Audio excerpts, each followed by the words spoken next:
karon mga sir kay kini nga motor wala mo ko kakitag CDI diri sa amuha. So lisod-lisod pud pangitaon og CDI nga battery drive diri sa amuha.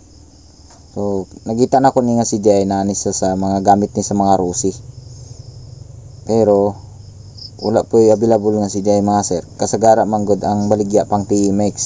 So si TMX mga sir is dili siya pwede tawad nato diri kay kini siya battery drive tapos ang TMX is primary coil. So primary drive ang nagpaandar sa makina. So dili siya pwede nato itawad diri siya mga sir. So karon ang akong gibuhat mga sir is i-convert na lang nako siya sa Lifan nga 110. So 4 pins i-convert nato. So simple ra gyapon ang wirings mga sir. So karon mga sir ato nang i-try og paandar kung okay ba. So paminawa lang ninyong andar mga sir.